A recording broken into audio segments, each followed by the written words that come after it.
Bonjour, j'espère que tu vas bien. Je suis Lionel, tu es bien sur le français pour de vrai, le français pour les étrangers. Aujourd'hui, un peu d'histoire de France.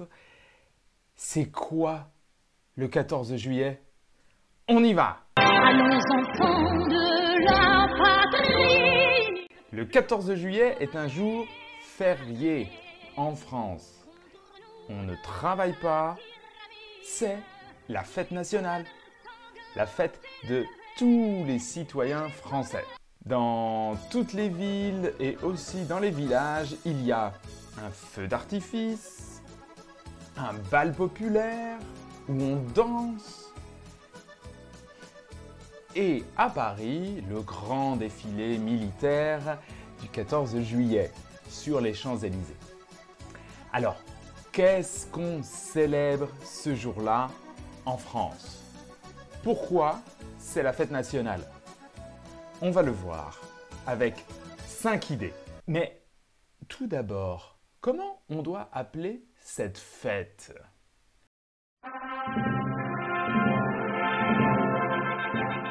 En réalité, nous, les Français, nous avons deux noms pour le 14 juillet. C'est la fête nationale.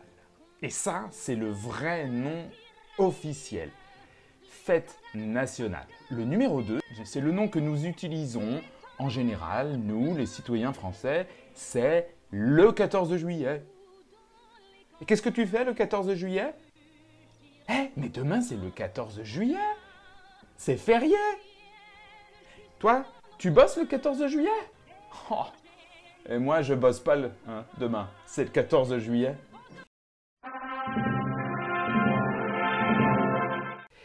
Qu'est-ce que les Français célèbrent le 14 juillet? Tout le monde vous dira que c'est la commémoration de la prise de la Bastille le 14 juillet 1789 ou 1789. Regardez cette vidéo ici pour les nombres en français. Alors oui, le 14 juillet 1789, c'est la prise de la Bastille. Le peuple de Paris a pris des armes et a réussi à pénétrer dans la Bastille qui était une prison. On va voir ça en détail dans un autre numéro, donc reste bien jusqu'au bout de la vidéo. Le peuple a montré qu'avec de la volonté et de l'organisation, on pouvait défier l'autorité, faire tomber l'arbitraire royal et changer les règles du jeu politique. Est-ce que cette explication, si elle est juste, elle n'est pas fausse, mais est-ce qu'elle est suffisante? En fait, la première fois qu'on a fait du 14 juillet la fête nationale française, c'était en 1880 ou 1880. C'est Benjamin Raspail qui l'a proposé le 21 mai 1880. C'était un député de gauche, progressiste. Nous sommes dans le régime politique de la Troisième République. Mais le symbole du 14 juillet 1789, c'était trop violent, trop marqué à gauche, trop révolution pour les députés de droite, conservateurs et monarchistes. Donc, ils ont pris une autre date, qui était aussi un 14 juillet, qui s'est passé un an après 1789, le 14 juillet 1790. Ce jour-là a eu lieu la fête de la Fédération, une grande fête sur le Champ de Mars, là où aujourd'hui il y a la Tour Eiffel. C'était pour célébrer l'union nationale. Il y avait une volonté d'unir toutes les provinces dans le respect de la diversité. Avec le roi Louis XVI, avec la reine Marie-Antoinette, leurs petits-enfants, avec l'Église catholique. C'était une union. Et ça, oui, ça pouvait plaire à la partie conservatrice des Français.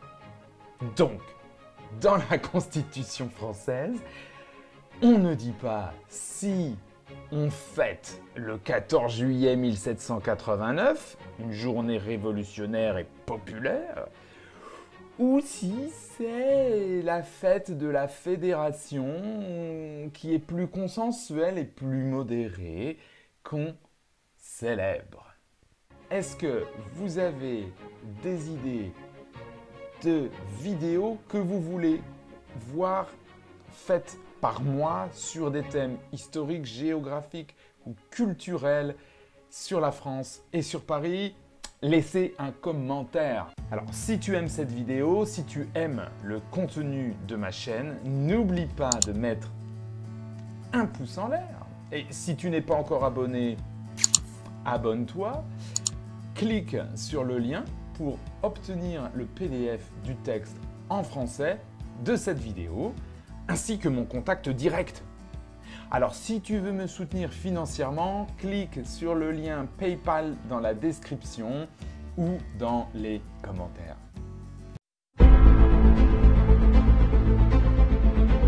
La prise de la Bastille a été pacifique. Je doute. La prise de la Bastille, ça vient d'une émeute populaire qui a pris les armes. Des milliers de personnes d'abord se sont rassemblées ce jour-là.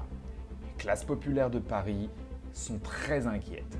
Le prix du pain est élevé. On pense aussi que l'Assemblée, qui représente le peuple, est menacée. L'avocat et journaliste Camille Desmoulins a appelé le peuple à prendre les armes.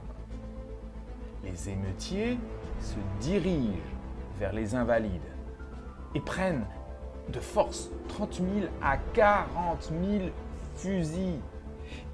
De plus, des militaires les rejoignent. Puis, ils vont à la Bastille, dans laquelle est gardée la poudre à canon et les balles. À la Bastille, il y avait des gardes suisses et allemands qui ont essayé de se défendre. Et il y a eu, en tout, une centaine de morts, surtout du côté des insurgés. Donc, ça a été un événement très violent.